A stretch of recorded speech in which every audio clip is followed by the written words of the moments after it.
নির্ঘুম এক রাত পেরিয়ে গাজার আকাশে এখনো ভাসছে ধোঁয়ার কুণ্ডলী, আর বাতাসে লেগে আছে পোড়া মানুষের গন্ধ।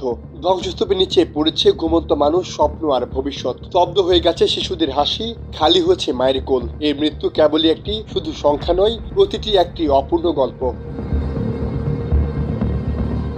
১৩ মে রাতভর বিমান হামলায় লক্ষ্যবস্তু হয়েছে গাজার বিভিন্ন এলাকা। সেখানে ধ্বংসস্তূপে পরিণত হচ্ছে অসংখ্য বাড়ি, হাসপাতাল ও শিক্ষা প্রতিষ্ঠান।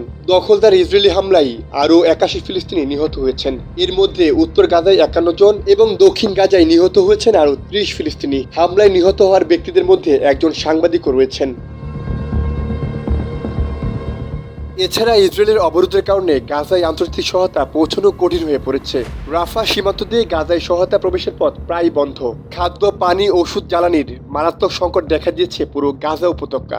চলমান ইসরায়েলি হামলায় শুধু একটি ভূখণ্ড ধ্বংস হচ্ছে না, শিশুর কান্না, ধ্বংসস্তূপে নিহতের খোঁজ, আহতদের আর্তনাদ, সব মিলিয়ে ভয়ঙ্কর এক দৃশ্য তৈরি হচ্ছে ফিলিস্তিনে। ত্রাণ সহায়তা পৌঁছানো বন্ধ হওয়ার কারণে সবচেয়ে বেশি কষ্টে পড়েছে গাজার শিশুরা। গত ১৮ মাস ধরে চলা হামলা এবং গত মাসে আরোপিত পূর্ণ অবরোধের প্রভাবে গাজায় ৪৩টি সহায়তা সংস্থার মধ্যে প্রায় ৯৫% কার্যক্রম বন্ধ ও সীমিত করে দিয়েছে। আল জাজিরার দেয়া তথ্য অনুযায়ী গাজা শহরে শিশুদের খাদ্য নেই বললেই চলে। অপুষ্টিতে মারা যাচ্ছে হাজার হাজার শিশু। গাজার স্বাস্থ্য মন্ত্রণালয়ের তথ্য মতে বর্তমানে সেখানে প্রায় ৩ লাখ মানুষ অপুষ্টিতে ভুগছে। গাজা শুধু একটি ভূখণ্ড নয়, এটি প্রতিটি নির্যাতিত মানুষের প্রতিচ্ছবি, যেখানে প্রতিটি রাত আতঙ্ক, প্রতিটি সকাল ধ্বংসের ছবি। গাজায় বর্তমানে যা চলছে তা নিছক একটি সংকট নয়, বরং এক ভয়াবহ মানবিক বিপর্যয়।